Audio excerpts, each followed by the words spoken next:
Feeling this week after it's kind of lifted off your shoulders at all? Yeah, I mean, I definitely, we kept telling the players that they were close. Just keep believing in the metrics, and the performances were all leading in that direction. So yeah, it's nice. I mean, you can definitely sense a sense of relief in the group, but nobody was panicking. We knew it was coming. What was the locker room like afterwards? What'd you say to the guys? Things like that? Yeah, it was good. We just said to them, we kept telling them that they were close to having a really good performance. And honestly, I don't think it was our best performance. I think we performed better in other games, but we got the desired result in that game. So just told them to keep being who they are, win or loss. Don't get too high, don't get too low. But now we need to. Yeah, you can enjoy Vegas, but we got a hard team coming to town tomorrow. So. What did you tell the guys after, what really was a pretty rough road trip, right? You go out to Charlotte, then you got to go out to Vegas for a new team with guys that are playing with each other for the first time. Yeah. What was that experience like, getting used to that movement? Yeah, I mean, obviously losing to Charlotte was difficult. Like, we obviously felt like we had enough opportunities to win the game. It was a crazy game. We even had opportunities to win it in the penalty shootout, but we said to them, like, look, we can let this go 1 or 2 ways. We can use it as a reason to push us forward, or use it as an excuse and feel sorry for ourselves. So we just had to put that result out of the way, and obviously it was a tough road game going to Vegas, playing in the heat. So obviously, and we also spoke to him a lot about good teams don't lose 2 games in a row. So make sure you don't lose this game. If you want to be a good team, you can't lose 2 games in a row. And you believe this is a good team because you came out there, you bounced back, you get to establish USL franchise and in a tough environment. Yeah, I mean, we feel we have a good team. Obviously, it's going to be growing pains. There's going to be some dark times. We're going to lose games, and it's going to feel really crappy at times. But as we said before, like, don't get too high, don't get too low. Try and stay even keel, which is difficult because we're human beings and we have emotions, and so do they. But I was really happy with how they responded and played against a really difficult team in Vegas. And we had to hang on in the end, but it was hot. It was hot there. It was hot in Charlotte. So they had a tough week. So really proud of how they handled it.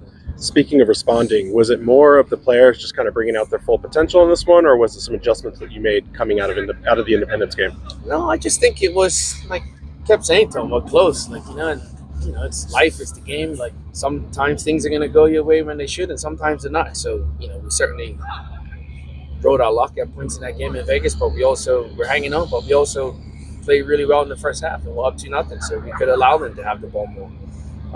But yeah, towards the end, they had some chances towards the end. And we did enough to win the game in the first half. A big noticeable difference. It seemed like Jackson's mission on the night was not playing out of the back, but getting the ball more central or up into the final third as often as possible.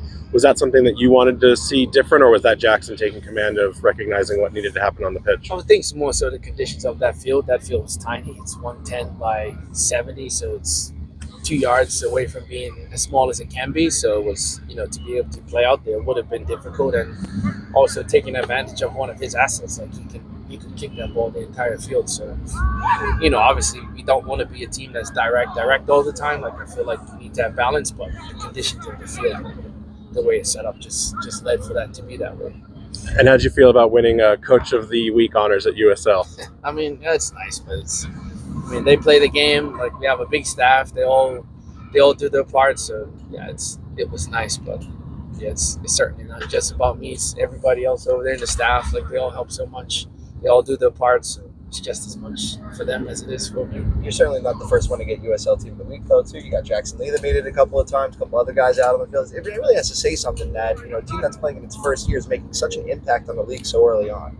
Yeah, and I just think it's, collectively as a group, like, we talked about what we want to be, and it's a competitive league, and being a new team has its pros and cons. And, obviously we talked about being able to build an environment and a culture. I hate that word, but culture that you can build, and we can build something special. So they all came here because they wanted to be part of something and building something. And the picture the other day was pretty significant because we talked about taking a picture, the first win in the club's history. So that's there forever, and everybody that was in that picture is going to be part of it, and hopefully the club's around for a very long time, and that picture lasts the entire time. All right, so let's look ahead to this weekend. You got some injuries still on the roster. Koke's coming back from injury still. JJ's been on the injury report. Any updates on guys? So Grant is out. Grant will be out. He's got his knee cleaned up. Amos is still out for a while. JJ is close. He's non-contact in training, but he's training with the team, so he's probably a week or two away from being involved in the game. Koke is back. Who else?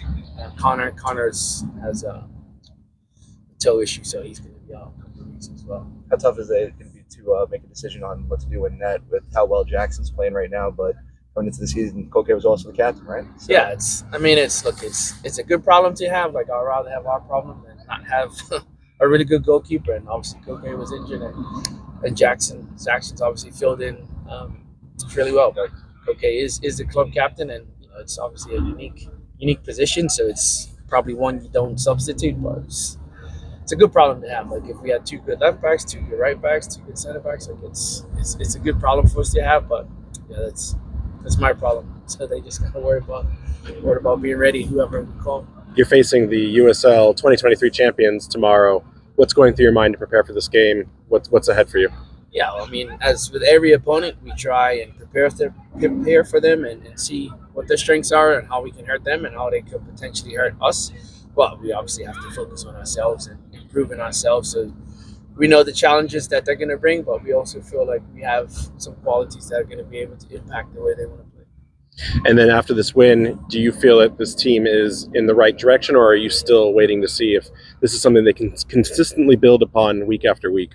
I always felt they're in the right direction, so the win doesn't change that. It's nice to get that out of the way, but it's the right direction. It's just never straight. It's going to be ups and downs. So last week was up, but down's going to come again at some point. But we just try to keep a clear vision of what we want to be and keep developing as a group together.